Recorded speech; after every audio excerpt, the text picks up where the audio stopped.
Lily, $100 a month for groceries should be more than enough if you can't make that happen. We'll just call it quits. Matt's words hung in the air like a bad smell. I stared at him, feeling a cold disbelief wash over me. "You've got to be kidding me," I said, trying to keep my voice steady. No joke, he leaned back in his chair, arms crossed, a smug smile playing at his lips. "Prove you're not that useless, Lily, or we're done." I clenched my fists, fighting the urge to scream. This was the man I'd married, my husband of 5 years. I took a deep breath, the anger coursing through me like wildfire. "Fine," I said, finally managing to speak. "I'll do it." Matt shrugged as if it were no big deal. "Good luck with that," he said, already turning his attention back to his laptop. I walked to the kitchen, his words echoing in my head. Useless. The man who used to praise my cooking, who loved every meal I put on our table, now reduced me to this. I grabbed a note and started jotting down meal ideas, my mind racing with determination. That night, as I lay in bed beside Matt, I stared at the ceiling. He was already asleep, completely unbothered by his cruel ultimatum. I replayed our conversation, every word a dagger to my heart, and something inside me shifted. This challenge wasn't just about groceries. It was a test of my worth, a value he'd callously questioned. I wasn't going to let him win. The next morning, I woke up early and headed to the store with my notebook in hand. I had a list carefully planned out to stretch every dollar. As I walked through the aisles, I felt a strange mix of rage and resolve fueling my steps. "I'll show him," I muttered under my breath, reaching for the discounted vegetables. By the time I returned home, I was exhausted but determined. I pulled out my phone and started filming. "Hey everyone, it's Lily. Today, we're tackling an impossible challenge. A month's worth of groceries for $100. As I chopped and cooked, I felt the knot in my chest begin to ease. The camera became my confidant. I shared recipes, tips, and tricks, pouring my heart into every post. The notifications soon started to ping. Comments, likes, new followers, total strangers cheering me on in this absurd quest. When Matt walked into the kitchen that evening, I was plating dinner. "Smells good," he said, eyeing the meal with a rare hint of approval. I didn't answer. I was too fired up, too focused on proving him wrong through every flavorful bite. As days turned into weeks, my online community grew. Each meal I managed under the budget felt like a victory, not just over Matt's challenge, but over his belittling judgment. The more successful I became online, the more I realized how much I had let myself be defined by his cruel standards. And so, with each dish and every supportive comment from my newfound followers, I built my own fortress of resilience, one recipe at a time. It wasn't just about saving money anymore. It was about reclaiming my worth, about showing Matt, and more importantly, myself, that I was far from useless. Sitting at the kitchen table, I flipped through an old photo album. The early days with Matt. Smiles, laughter, shared dreams. My fingers traced our wedding picture, pausing as the memories flooded in. "It's hard to believe we were so happy once," I murmured to myself. Our first date had been at a small Italian restaurant. Matt had been charming, attentive, hanging on to my every word. "You have an amazing smile, Lily," he had said, eyes twinkling under the dim lights. "I really like you," I replied, shy but excited about the possibilities. Back then, he appreciated everything I did at home. "This lasagna is incredible, Lily. You spoil me," he'd say, wrapping me in a warm embrace. Those moments felt distant now, like scenes from a movie that had long since ended. I shook off the nostalgia and stared at my camera.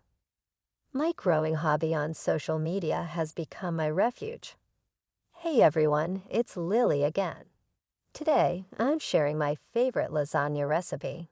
Affordable and delicious, I said, starting the recording.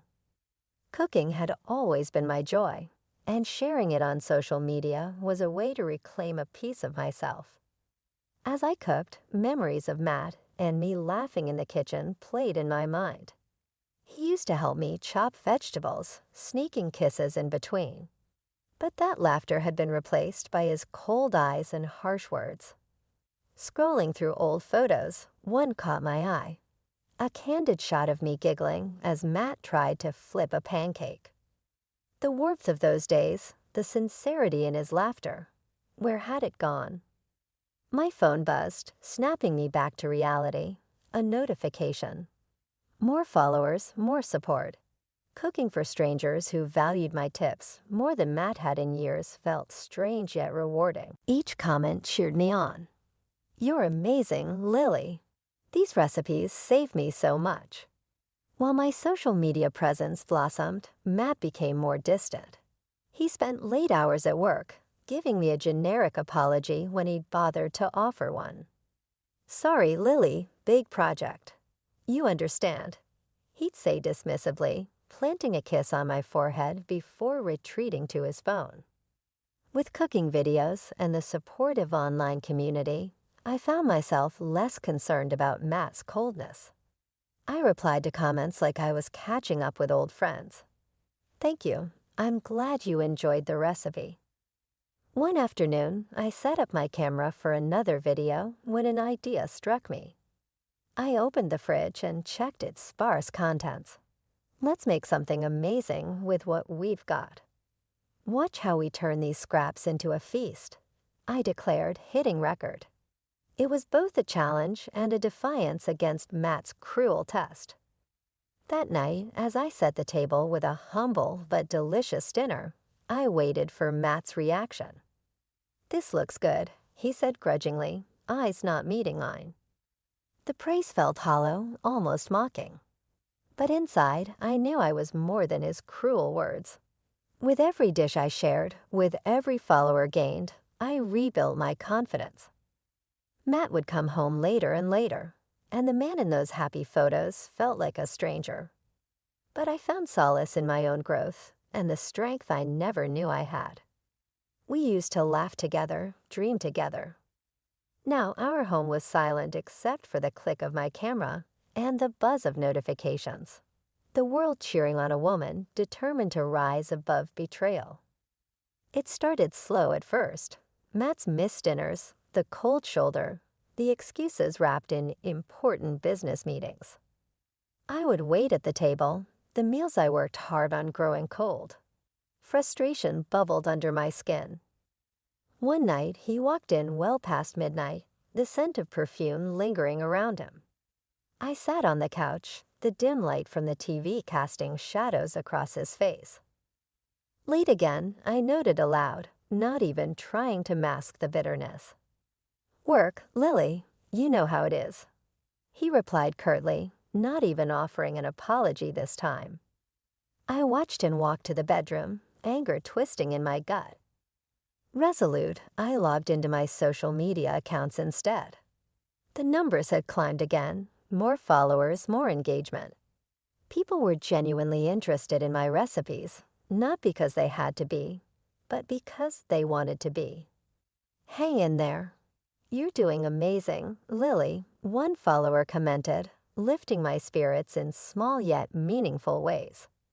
As Matt's absences grew more frequent, I threw myself deeper into my content.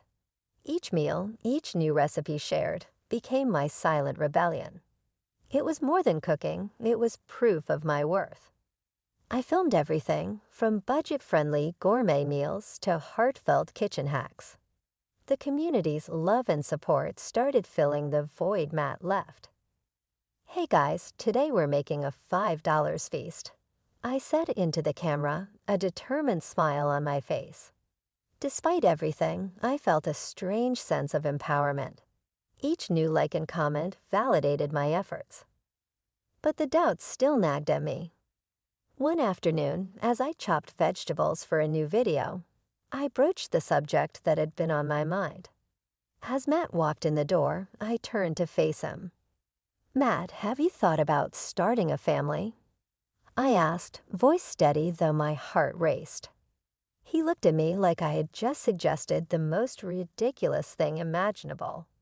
"A family, Lily? We can barely manage as it is. What makes you think we're ready for that?" His words were sharp, cutting deeper than the knife in my hand. "Is it really about that, or are you just not interested?" I pressed, needing to hear the truth. "Don't start with this now. I'm too tired for your nonsense," he snapped, brushing past me. Again, the sting of his rejection settled deep. With Matt coming home less and less, the house felt empty. His coldness was a stark contrast to the warmth and excitement I found online. It became routine, his late nights my growing channel. I knew something wasn't right, but I also knew I needed more than his disdain. I kept filming and posting each video, a small victory. As my success started to translate into brand deals, I felt the tide turning. The nights Matt spent away fueled my drive. Despite the pain and isolation, I found comfort in the screen glow, a beacon of hope and validation. Little did Matt know, his neglect and cruelty were pushing me towards something stronger. His distance gave me room to grow, to prepare for what was coming next. With every new follower and every night spent alone, I found resilience I never knew I had. I was on the brink of uncovering Matt's true nature, and when I did, he'd see just how strong I had become. Another day, another challenge. This would be the third week since Matt dropped the bomb with his ultimatum. My spirits were oddly high. The $100 grocery budget had become my battlefield, and I was winning. I prowled the aisles, looking for deals, comparing prices. People might say it's impossible, but I've managed to stretch every dollar. I picked up a pack of chicken thighs, discounted and perfect for multiple meals. When I returned home, I set up my camera. "Hey everyone, today we're making 3 meals out of this pack of chicken. Can we do it?" "Of course we can." I began filming with a confidence that felt almost strange, yet very real. As my audience cheered in the comments, Matt's absence became a dull ache. His late nights continued, his presence minimal. I moved around the kitchen like an artist in her studio. Every chop of the knife was a brushstroke against the canvas of betrayal he had painted. Matt stumbled through the door later that night. I was on the couch, answering messages from my followers. He walked into the kitchen, looking around for the meal I'd prepared. "Where's dinner?" he asked, his voice gruff from another night out. "In the fridge. I saved you a plate," I replied without looking up. He grumbled as he heated it up. "You know this budget thing isn't going to work forever," he said between bites, his tone laced with condescension. "Maybe not," I replied calmly, typing another response on my phone, "but I'm making it work now." At the end of the month, I reviewed our expenses. I had done it. I proved him wrong. I filmed a special video to mark the achievement. "Hey everyone, guess what? We've completed an entire month on a $100 grocery budget. Thanks to all your support." My followers' encouraging comments poured in. Matt's reaction, however, was as heartless as ever. "So you did it. Big deal. Don't expect a medal," he said, tossing the statement carelessly over his shoulder. Frustration bubbled up, but I swallowed it down, determined not to give him the satisfaction of seeing me upset. Instead, I poured all of it into my cooking. Every critique from Matt was met with another video, another shared recipe. The tension in the house was palpable, the air thick with unspoken words. Our conversations were limited to basics, a flimsy facade of normalcy. Meanwhile, my social media presence grew stronger each day. Fans eagerly awaited my posts, and engagement skyrocketed. One evening, while editing a new video, I heard Matt on the phone in the next room. His voice was low and secretive. "Yeah, I'll see you tomorrow night. Same place." I paused, the words hanging in the air. A cold realization began to form. It wasn't just work keeping him away. My hands shook as I continued editing, playing the dutiful wife while pieces of a darker puzzle slowly clicked into place. The $100 challenge had come and gone, but something far more challenging was on the horizon. But first, I needed proof. Proof that he was the vile and manipulative man I was beginning to see clearly. From that moment on, every step, every meal, every message to my followers became more than just a hobby. It was preparation for a showdown I knew was inevitable. And I would be ready. Mark my words, I would be ready. I was unloading groceries when I heard Matt's voice from the living room. He was on the phone again, talking in that hushed tone he'd adopted lately. "Yeah, I'll see you tomorrow night. Same place," he said with a disgusting smirk in his voice. "Meeting you is the only thing keeping me sane right now." My heart hammered in my chest. I crept closer, hiding behind the kitchen door. "Don't worry, Taylor. Friday night is ours."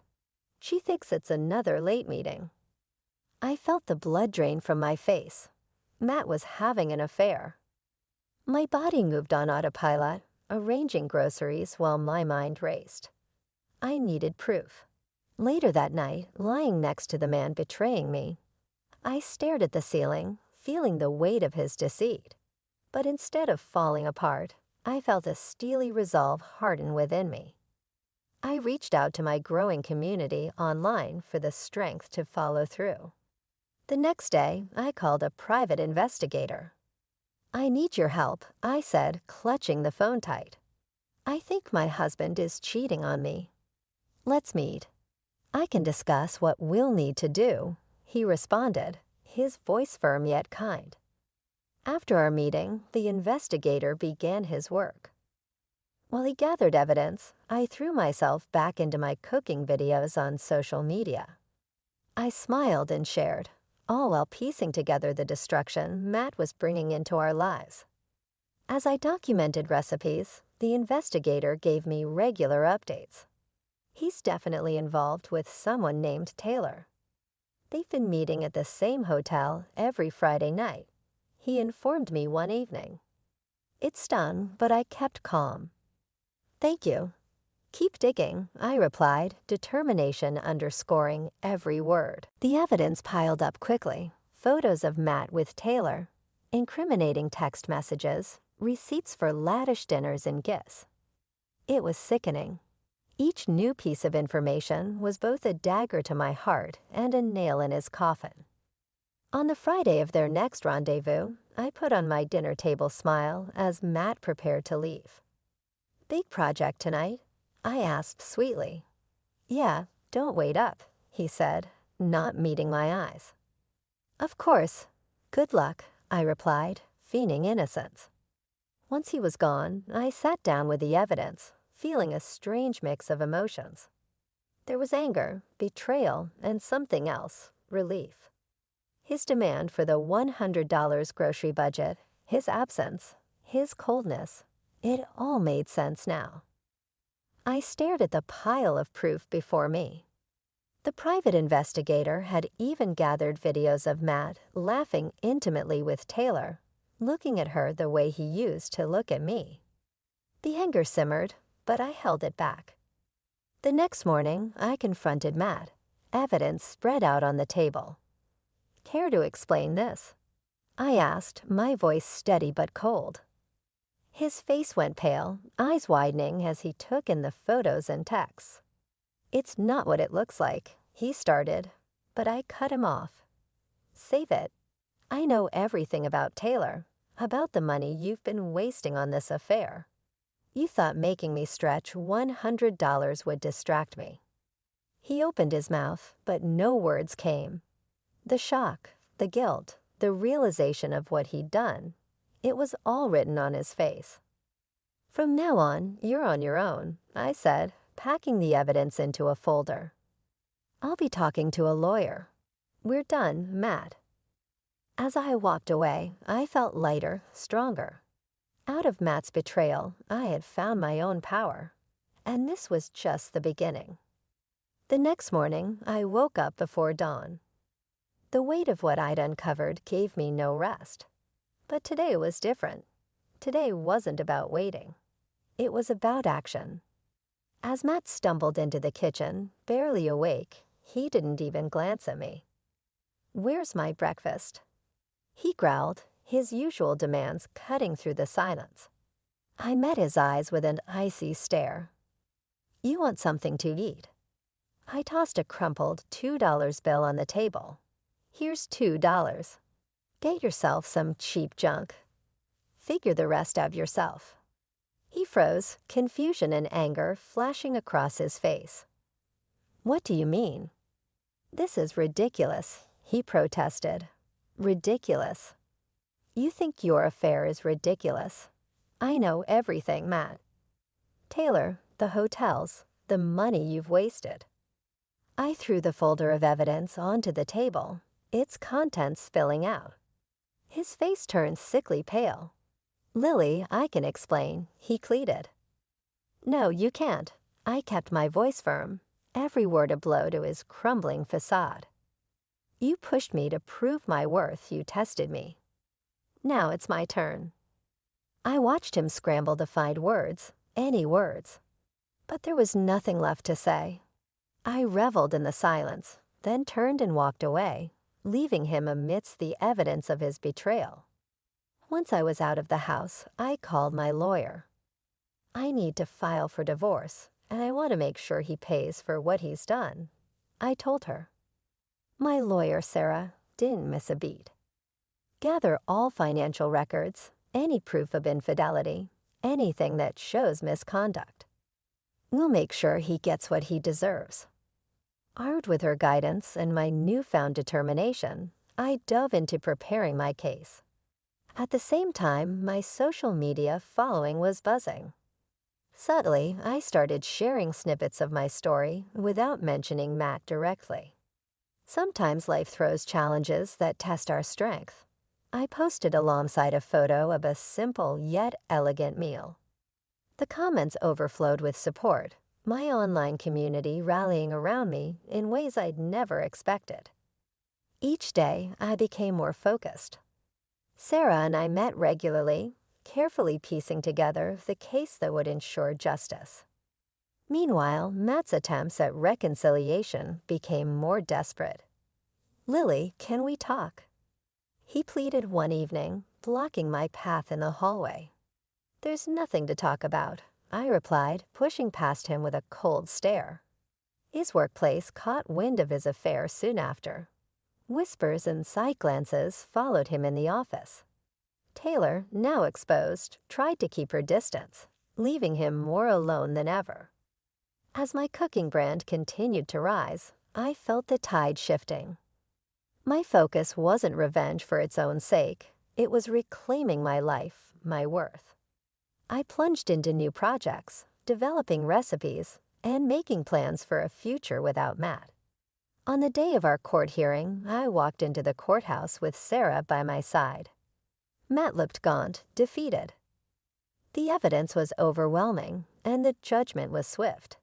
He would pay dearly, financially through alimony, and socially as his reputation lay in tatters. As we exited the courtroom, Sarah turned to me, her smile filled with genuine warmth. "You did it," she said. I nodded, a weight lifting off my shoulders. This was just the beginning. Walking out of the courthouse, I felt an unfamiliar lightness. It wasn't just about winning the case. It was the freedom from years of deceit and manipulation. But the journey wasn't over. Matt's world was only beginning to crumble. The first crack appeared when Taylor publicly distanced herself from him. "I can't be associated with this mess," she told him during their last clandestine meeting, which ironically wasn't so clandestine anymore. The private investigator had made sure those images surfaced at just the right time. Matt staggered into the house late that evening, a shadow of his former self. "Lily, please, can we talk?" His voice was strained, desperate. I glanced at him with detached indifference. "We have nothing left to discuss. You made sure of that." He tried to approach, but I stepped back, a barrier he couldn't cross. He was imploding, and for the first time, I felt nothing but a cold, distant satisfaction. That night, I posted a new video, my mind whirling with new ideas. "Hey everyone, today's recipe is all about fresh starts and new beginnings. Let's make something amazing." The community's responses poured in, each comment a brick in the new foundation I was building. Meanwhile, Matt's downfall accelerated. News of his affair leaked to his boss, and the company couldn't risk the scandal. He was summoned to a meeting and returned home with a cardboard box filled with his desk remnants. "I lost my job, Lily," he muttered helplessly, dropping the box by the door.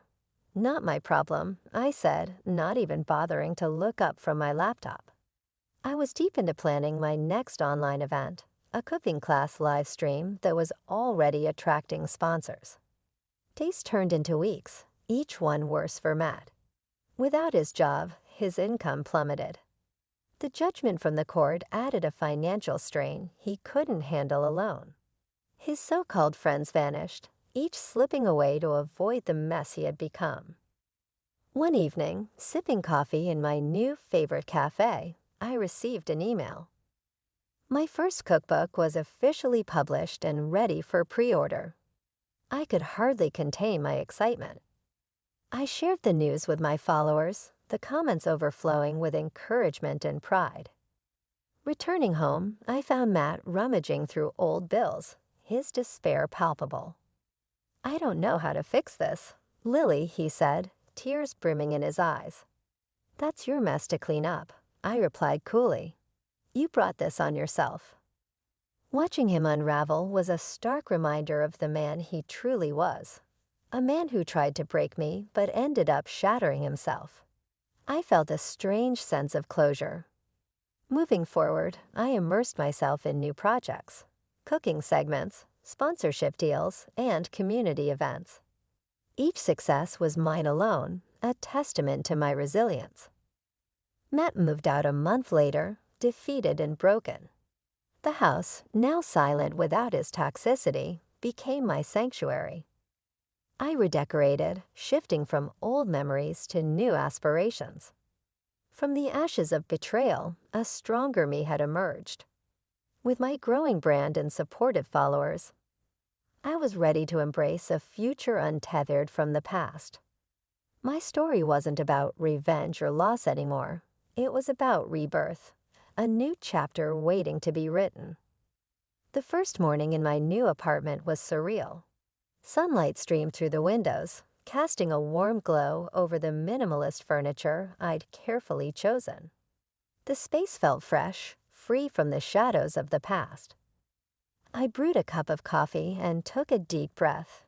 The air smelled like potential, like new beginnings. With my recipe book published and my social media thriving, today marked the start of something beautiful. I sat down at my kitchen counter, scrolling through messages from followers. "Congratulations on the new book, Lily. Can't wait to try the recipes." Each comment felt like a step farther from my old life. As the day progressed, I finalized details for a cooking event, a live class that had drawn considerable interest. My phone buzzed incessantly with notifications, each one a reminder that I was building something all on my own. A knock at the door interrupted my thoughts. It was a delivery. A bouquet of vibrant sunflowers with a note. "To new beginnings, with love, your fans." I smiled, placing the flowers on the table. Their brightness mirrored my newfound optimism. Later, preparing for the live stream, I couldn't help but think of how far I'd come. The screen blinked to life, and hundreds of faces filled the grid, each one eager to learn from me. "Welcome, everyone. Today we're making a special recipe from my new book. It's all about transformation, taking simple ingredients and turning them into something extraordinary. I began, the excitement in my voice matched by the enthusiasm in the comments.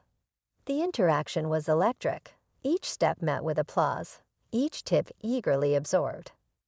I felt a deep connection, a shared journey of resilience and growth. By the end, the chat was filled with praise and gratitude. "Thank you, Lily. You've inspired us so much," one comment said. "No, thank you," I replied, feeling a lump in my throat. "You've all been my strength." After the class, I settled into the quiet of my apartment, reflecting on the path that led me here. The old life with Matt felt like a distant memory, a heavy coat I had finally shrugged off. A few days later, I heard through mutual friends that Matt was struggling. His new job was low-paying, and Taylor had left him after realizing he couldn't provide the lifestyle she wanted. There was no satisfaction in his misery, only a reminder of what I'd escaped. I poured my energy into new projects, expanding my cooking brand, planning future books, and engaging more deeply with my online community. Each venture was a brick in the sturdy foundation of my new life. One evening, as I signed copies of my book at a local bookstore, a woman approached me. "Lily, your journey has been so inspiring. You gave me the courage to leave my own toxic relationship." Her words touched me deeply. "Thank you. It means the world to hear that we all have the strength to rebuild, even when it feels impossible." As I returned to my apartment that night, the city lights twinkling outside, I felt a profound sense of peace.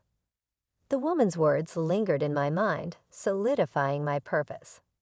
Revenge had given way to something much more fulfilling: empowerment, growth, and the unwavering belief that I could forge my own path.